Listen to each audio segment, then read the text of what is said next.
Hello everybody. I have been putting off this video because I've been feeling slightly under the weather. But I'm realizing that I don't think it's me getting sick. I think it's my allergies. So I think I'm just gonna have to power through. And it's really unfortunate because this, my March reading month was such a good reading month. So I've been super excited to talk about these books, but now I just I don't know, I feel kind of hoarse. I kind of have a headache and I just kind of want to get through it. The super happy news is that I'm right in the middle of the very last book that I have to read for my Goodreads video. So that video is also going to be coming out this month. Obviously, it's being pushed a little later, so it'll probably be at the very end of this month. But I'm really excited to talk about those, and I feel like it's been enough time. So I went on vacation in March, and because of that, I read just a couple more books than I feel like I'm able to usually fit in. So I have 18 books to talk about, which is a lot. So I'm just gonna get started.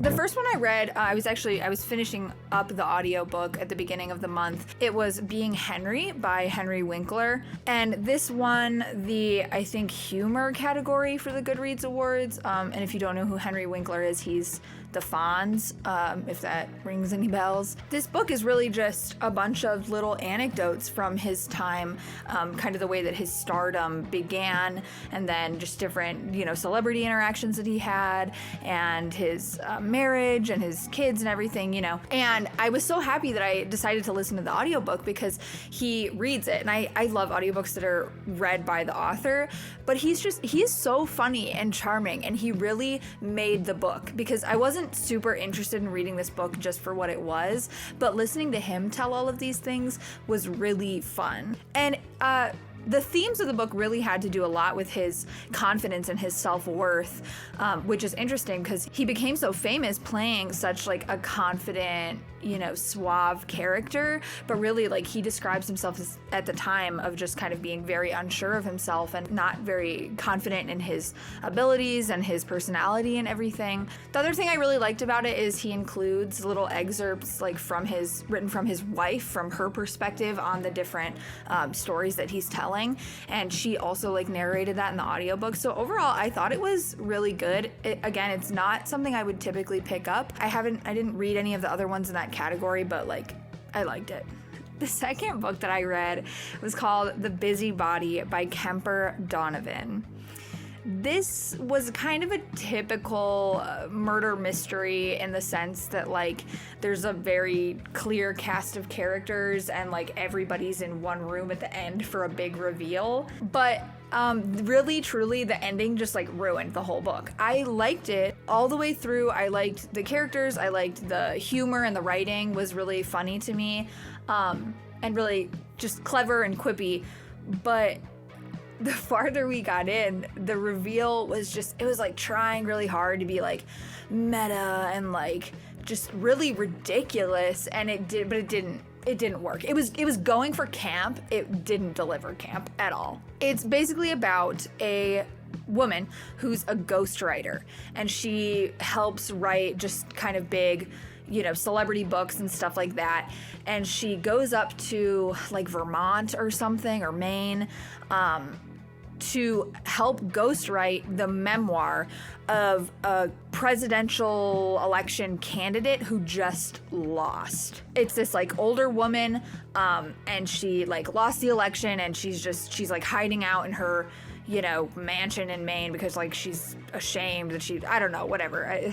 I wasn't a huge fan of that side of it because I really felt like the author was trying to make it a parallel for real American elections, I suppose. And it's just again, I've said before, I don't really like talking about real things in books that are supposed to be fictional, so I wasn't a huge fan of that. But it was minimal enough that it wasn't super annoying to me. But basically, she's with this presidential candidate, and they meet this woman, and they take a picture with her, and then later she ends up dead. And it's just kind of them injecting themselves into this mystery and trying to solve it. It was a good idea, and again, I liked the characters, I liked the writing and everything, but the ending was just so unbelievably ridiculous, in a way that like wasn't even funny anymore. Like I was just like, are we for real? Like, come on. So yeah, I don't know. If you like super ridiculous thrillers, like go for it. But I feel like there's better stuff out there. Next, I read Garlic and the Witch by Brie Paulsen. That's the sequel to Garlic and the Vampire. I think this is the last one. I don't think there's going to be any more, which I am sad about. I feel like it could very easily continue, and I feel like the books themselves could easily also be longer. But I understand they're graphic novels, and it's a lot of work to draw all of that. This one's cool because it kind of goes into a bit of the lore behind these vegetable people and how they came to be and why the witch created them and all of that stuff. It's really cute. It's really sweet. It's really short. Like, I would recommend picking these up just because they're really easy read. Oh, I forgot that I read this last month. I then read The Moth Keeper by Kay O'Neill. She's the same author who wrote the Tea Dragon Society, which I was just talking about in another video. And this one's just another one that she's done. It's like a different art style. It's a different world and everything. It's about like a village, a society that's sustained by this like one plant, and the plant has to be pollinated by these moths. So like the job of the Moth Keeper is like very important. And it's about the girl that starts taking care of these moths and just some other characters surrounding her. I loved the art style. Just the story this time just wasn't quite as charming or captivating as the other series that she has. So the story wasn't my favorite. I really liked the art, but it's still really good, and I recommend this author. Oh, then I read The Heiress by Rachel Hawkins. I'm sure everybody knows Rachel Hawkins. Her thrillers have been really popular for the past couple years, and I have read all of them. And to be honest, they were pretty solid, like 3-star, like mid reads for me at first. Like I think her first 2. Then I felt like her last one was like getting better. And then truly, like I think that this is the best one she's ever written. I thought this one was just way more developed. I thought that the premise was way more interesting. And she really did a good job of like hooking and like twisting when it's like appropriate. It's just briefly, it's about a couple who gets called back to the guy's like family estate that he's kind of estranged from because his uncle has passed away, and now there's going to be like a will reading or whatever. He's the adopted son of the one, like the matriarch of this family, and it's kind of about them dealing with his family, but then also flashing back, there's just all this lore behind that matriarch that she like killed the husbands that she had. So we're also getting like these letters written by her telling the story of like what actually happened, and it's like, did she kill them? Did she not kill them? And we find that out too. Both storylines were equally as interesting to me, which I think is really hard to do, but yeah, I think this one was like her best one yet. If you've never read a book by her, I definitely like recommend this one more than the others. Oof. Okay. I'm not really gonna say anything about this book because I'm making a whole video about it. I'm hoping that's gonna be my bonus video next month, so like stay tuned for that. But it's called Don't Want You Like a Best Friend by Emma R. Albin. To give you just an idea of what this is, it's a kind of light-hearted, sapphic Victorian romance. I'm really not gonna say anything more. I guess just for the people who watch this video and who won't see that one in the future, this is not a historically accurate book in any way, shape, or form. It should not be taken as if it was historically accurate. I have issue with how historically inaccurate it is, especially because, at least as far as I found, there is no disclaimer saying like, hey, this is not real life, you know, in the way that like Bridgerton is very much like a fictionalized version of what like the Regency era was. There's no note of that, so I take issue with it because of that, and obviously I'll go into it more in my future video, but that's all I have to say. Maybe find something else if you're looking for historical fiction.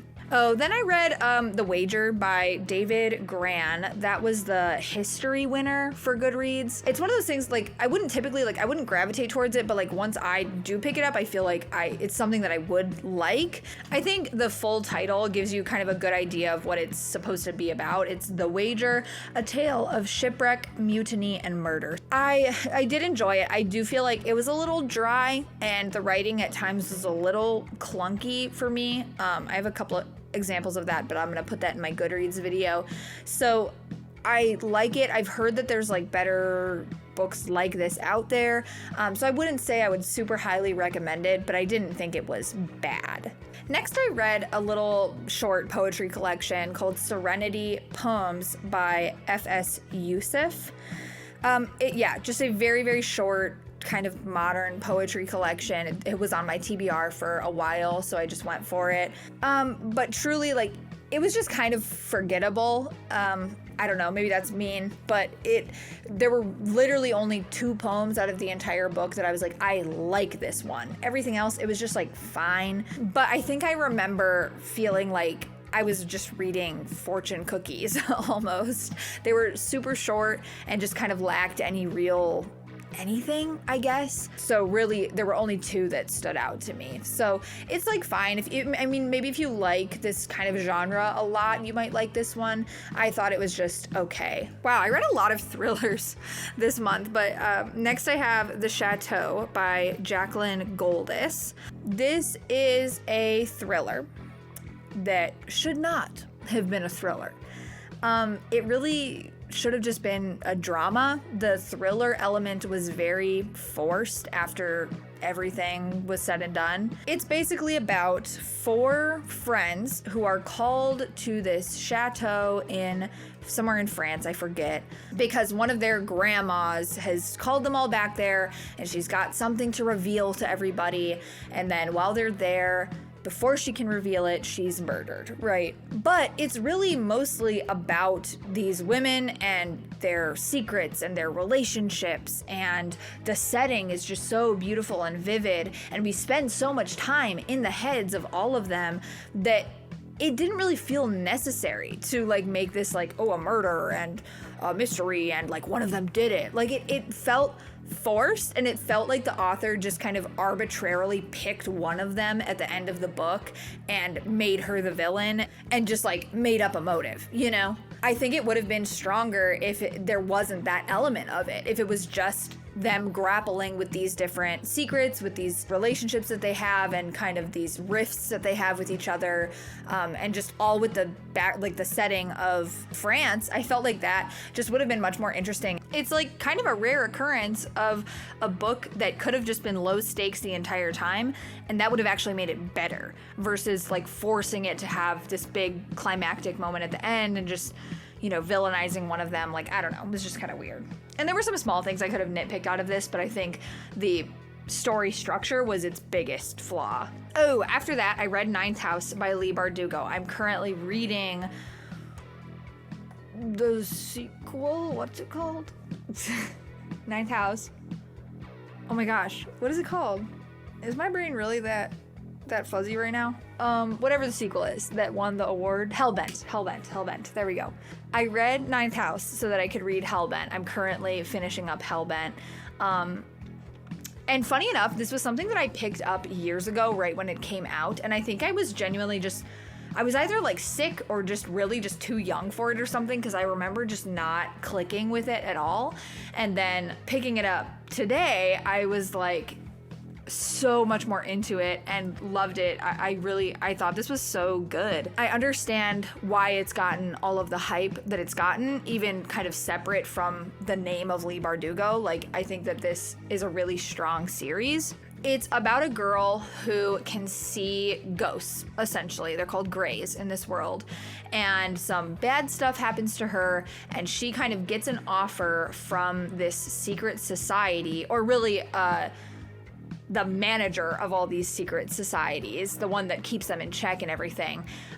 They find her and they offer her to get her out of this situation, and in return, she's gonna go to Yale, where they're all based. It's these, you know, Yale secret societies, and she's going to work for them as one of their officers who kind of keeps all these guys in check and just makes sure everything doesn't go completely crazy.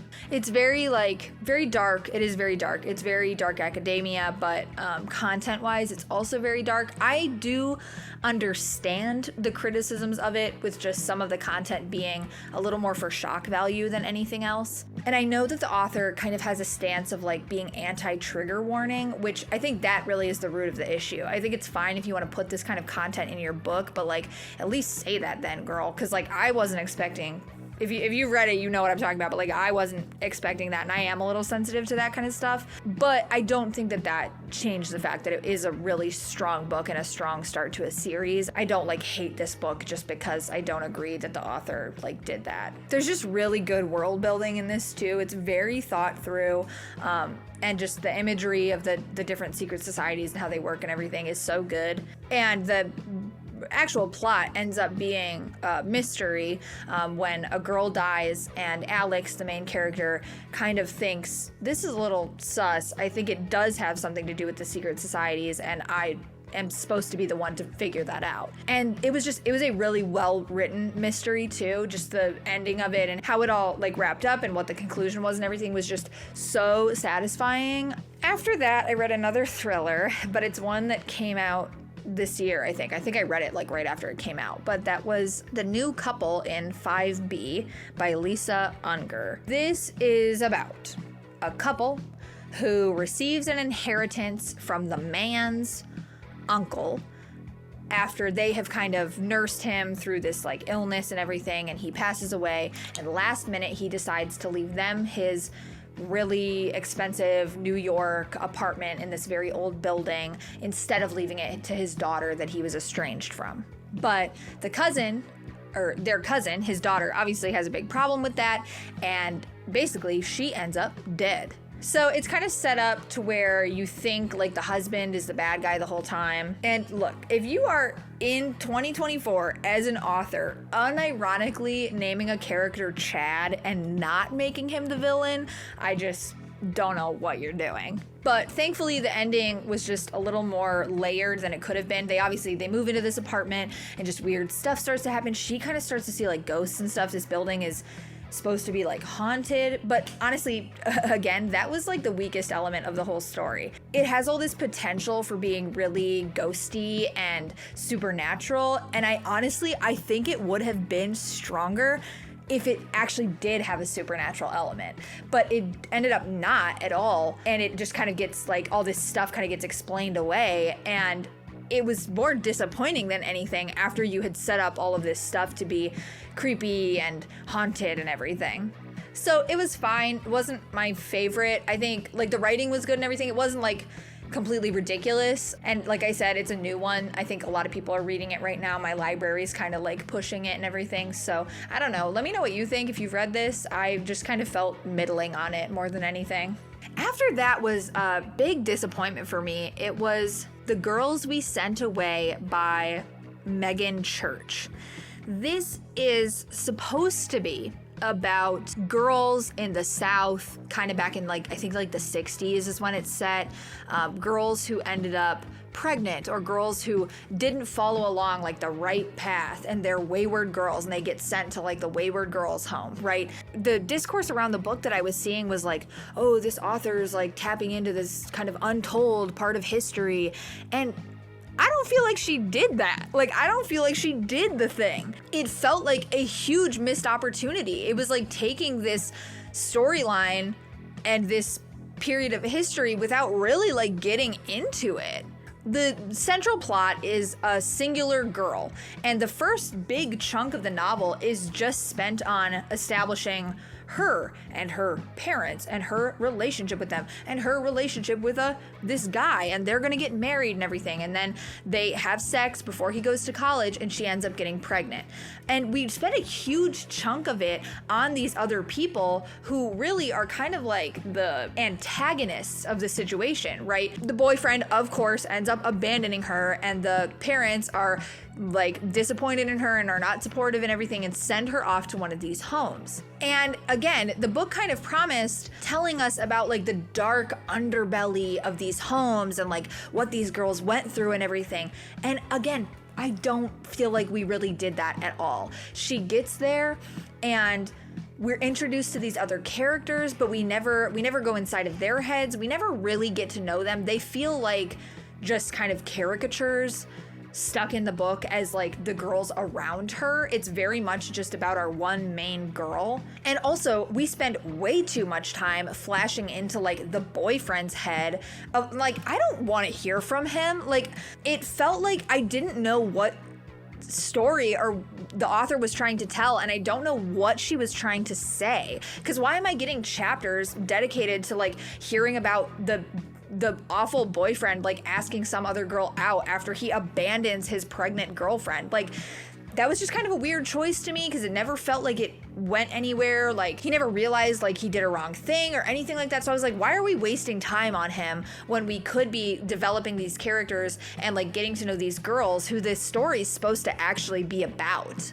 And really, we never get satisfying justice for anybody in this book, but also not enough. Like, it wasn't like enough for it to be like, oh, look how, like, it wasn't written in a way where it has a sad ending. So it's like, look how hopeless their lives were and their situation was. Because I understand maybe wanting to end it like that, because to be honest, that would probably have been the reality. But instead, it just felt like wishy-washy, because we're not getting any kind of like justice for these characters, but we're also not being like, oh, but it's so, they're so, like, this is just their lives. This is their lot in life, you know? And it just, you gotta pick a lane, you know? And you know what's funny is, I think just because it's like, oh, parents find out this thing about this girl and then girl gets shipped off, it reminded me of the movie But I'm a Cheerleader, which obviously they have way different vibes. But even like comparing it to that silly, campy movie, like we get like character growth and like we're attached to these characters and we want to see them have a happy ending, or we want to be sad about their sad ending. And this book had a very similar structure and idea, but it just didn't go anywhere. Oh, the other thing that I really hated was the main character. She's not likable at all, because the entire time throughout this whole book, she's like in her inner monologue being like, I'm so much better than these people because like I don't want to have like kids, like I don't want to be pregnant, I'm gonna go to college, and like I'm so smart, and I'm gonna be valedictorian, and I'm gonna go to college. And she's like having that thought process the entire time. So it's like, you just think you're better than everybody else who's in the exact same situation that you are. But also, the entire plot hinges on the fact that she just has these interactions with her boyfriend and then her mom. And then the conflict is that she's so naive and misunderstands and thinks he's gonna be supportive, but then he's not. Oh, wow, he's not. She's like, oh, he's not. And then mom is like, she thinks mom is gonna be supportive, or mom's gonna come get her or something, and then, oh, she doesn't, and she's so surprised every time. So I'm like, smart where? Where's the smart? Because I'm not seeing it, girl. Yeah, was not a fan of this. I think somebody could do it better, you know? After that was a fun one. It's called Shady Hollow by Juno Black. This is another like cozy murder mystery, but the thing with this one is that it is animal people in an animal woodland village. I love in this book, there's a disclaimer at the beginning that's like, just don't think about it too hard. Cause like sometimes they're animals, but a lot of the times they're like described as like being more people-like. Kind of like the Fantastic Mr. Fox, kinda, but maybe even a little more people-y. But this is really a book that you read like for the setting and for the cozy atmosphere. It does have like good writing, and honestly, the mystery is pretty good too. But really, I think it's just you read this because you want to like exist in this little village for a while. And it is a series, so I plan to continue it, but I don't really have too much to say other than that. I would recommend, I mean, I think you could look at the cover and like from the cover alone determine if you want to read it or not, because the cover is so good. Sorry, I just got totally interrupted because I got a call about my new job. So I don't really remember where I was at. I think I kind of said everything I wanted to, so I'm just gonna move on. Oh, I'm like out of breath because I just went and did a victory dance in my room for my partner. So I went to Florida. I think I said that at the beginning of this video. I don't even remember now. But on my way down, I read The Housemaid, and then on my way back up, I read The Housemaid Returns, The Housemaid's Secret. I knew it was something dumb like that. These are by Frida McFadden. The second one won the thingy again last year, so I knew I had to read both because one kind of hinges on the other in this case. Sorry, my dog is crying because she didn't like that I was done doing my victory dance, so if you can hear that, I apologize. Yeah. These, I could make a whole video about these books. They're insane. I am so bewildered by these that they are as popular as they are, just that these really got published at all, to be honest, because they are so ridiculous. And I know they're like intentionally trying to be ridiculous, but I think like if you're gonna be ridiculous, you at least have to like not have like plot holes and stuff, you know? You still have to like write well, even if you're gonna be ridiculous. And I think I didn't realize that in the same way that we're getting these kind of fantasy, like mass-produced fantasy books that are just so like fourth wing, we're kind of also getting that in the thriller sphere. I haven't encountered that personally, so I was a little bit like reading it. But this, just I guess to give you sort of the very brief idea of what these are about. It's about a woman who ends up going, she just got out of prison, and she goes and she's a maid for this family, and just ridiculousness ensues, and there's just kind of this back and forth and this mystery and everything. And yeah, that's pretty much it. But it is so crazy. Please, if you are ever in a situation like this with your employer, just simply quit. I promise it's not worth it. I don't think that this would happen to anyone though. Sorry, my camera stopped recording, so I have to like backtrack a little bit. I think I was at the part where I was talking about, so we have that first book, and then the first book ends with kind of an allusion to that she's going to begin this new career where she takes care of these abusive husbands like she did in this first book. And then we get into the second book, and that's exactly what she's been doing. She's already done this. Some years have gone by, and now she's in this new situation where more ridiculousness ensues. And yeah, I just, I don't know. They're easy to read, like they're engaging, but they're not very good. I think a big thing is, I've heard people point out just the really blatant misogyny and fat phobia in these books,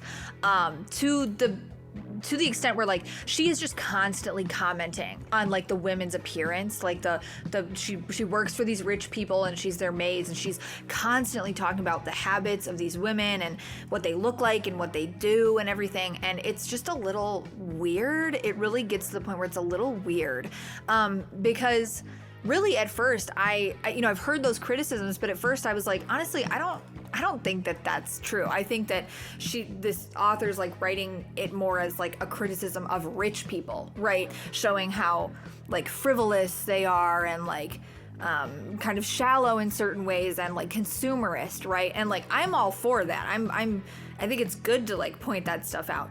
But then, as it's going on, I realized definitely by the second book that like, okay, why is it then, if this isn't just misogyny, why is it then that we are only ever speaking this way about the women, about the wives, about the moms?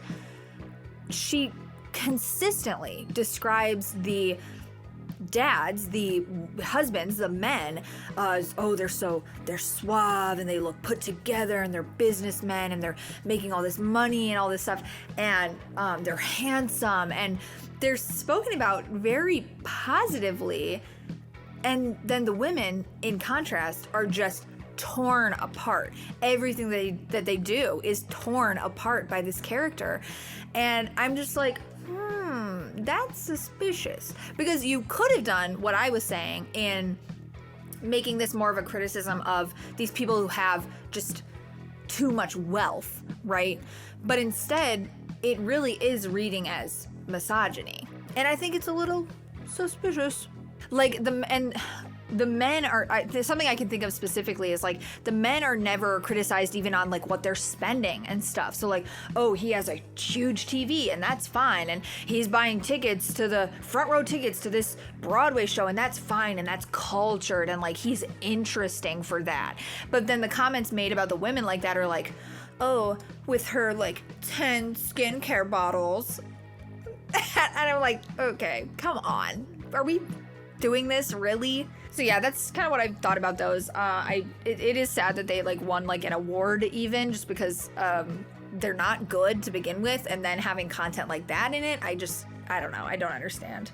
Okay, we only have a couple more. I read Hereafter by Amy Lynn. This is a memoir that just came out this year, and it is told in just a bunch of short, again, very like short form little essays, vignettes about this woman who has been dealing with the grief of very suddenly losing her husband.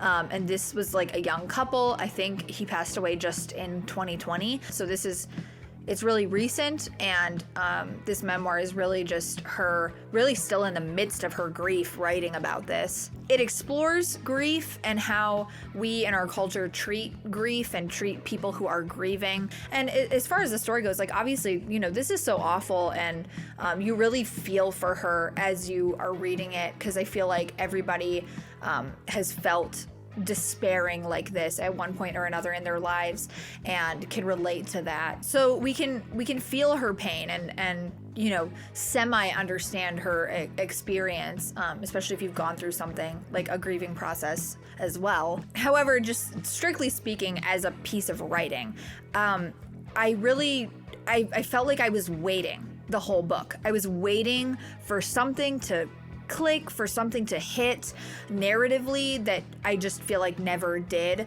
I did think that overall the book was kind of like one note, and it felt a little scattered to me, which isn't necessarily a bad thing, but I think even to the extent where like I think it would have been better if it was told a little more like chronologically, like if these different pieces of writing were kind of lined up to be a little more chronological, because I found a few times we were like skipping back and forth, and I was even getting a little bit confused by it about where we were in this process and in what had happened. But other than that, I don't really know what the issue was for me. I don't know if it just didn't personally click with me.